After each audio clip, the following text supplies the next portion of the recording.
Hello friends, my name is Nikhil and today I will be talking about one of my most favorite game series. Grand Theft Auto, or popularly known as GTA, has been around for ages and I have been playing this game since 2008, and this is the story of how this series changed my life in a drastic way. I've been a gamer since the age of 3 when my dad had bought this new computer, and together we used to play Doom on that system till 2 a.m. in the morning.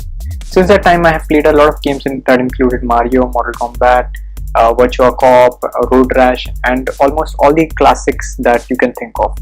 I've grown up in the 90s, so I've seen the gaming trend shift from those old NES consoles and then to the PCs and then to mobile phones.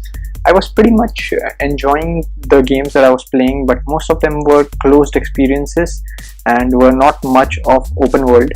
I didn't even know what open world games were for a very long time. GTA was there since a long time, but until 2008, I hadn't played any of the game in that series. However, everything changed in 2008. I got my hands on GTA Vice City, and immediately after starting this game, I realized the brilliance behind the experience that this game offered. It felt so empowering to literally do anything in the game. The game offered unparalleled freedom to the player, which was an amazing experience for me. I was hooked to the game and its vibrant world.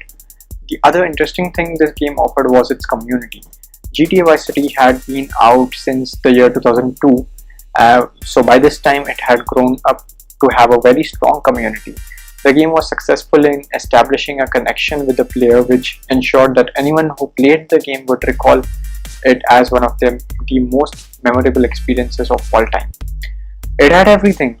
The game was based in the 60s or 70s.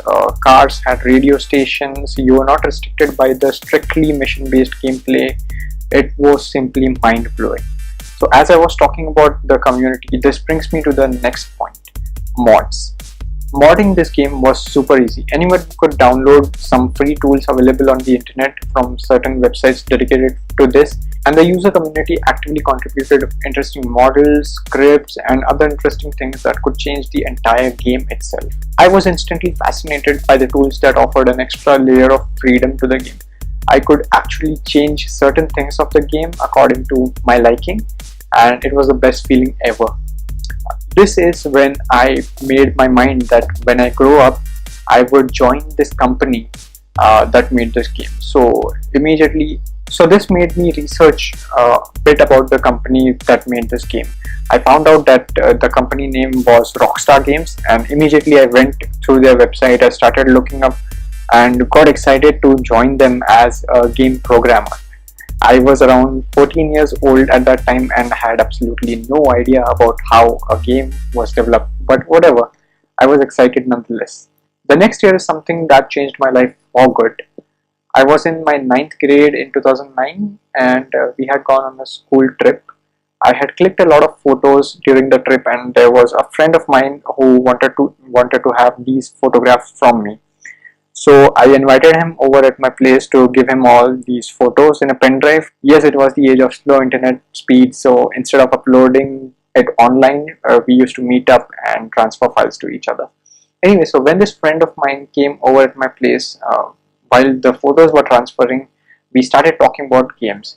I told him about everything I did in GTA Vice City, and this is when things got interesting. I showed him all the cool stuff I had modded in the game, and after almost an hour or so of having amazing fun and showing him around in the game, he asked me one question that stuck in my mind. He asked, if you can mod a game, then why not make a game of your own? And this changed the way I looked at things entirely. Suddenly, from working for Rockstar Games, I was shifted to a mindset of creating my own games. I questioned myself, what was really stopping me from doing so? In the age of internet, when almost everything is available instantly, all you need is time to invest in developing your skills. And here I was in ninth grade. I had all the time in the world, right? And so began my quest of becoming a game developer. It was a turning point of my life, and none of this would have been possible if I didn't play GTA Vice City. This is how GTA series changed my life. So ever since then, I have been developing games since 2011, and it has been an amazing learning curve. I've also talked about what I learned after launching my first mobile game, so you can check out that video on my channel. And I have also written a book on how to make Android games, which is available on Amazon. I'll leave the link in the description. And also currently I'm working on another book which will talk about how to market your games and get more downloads and stuff. So if you're interested in the book, make sure you sign up to my email subscribers list. I will keep everything updated over there. I've left the link in the description. And there's also an interesting story about GTA San Andreas, but I think that would be better fit for another video. So I will be talking about my experience about how I became a game developer as well in another video. So make sure you are subscribed to my channel to get that video, and you are following me on all my social media channels. If you are a game developer, I'm sure you might find something or the other useful through my videos. I'm putting down the links to all my social media and contact info down below. So be sure to check that out. This is Nikhil signing off. Namaskar.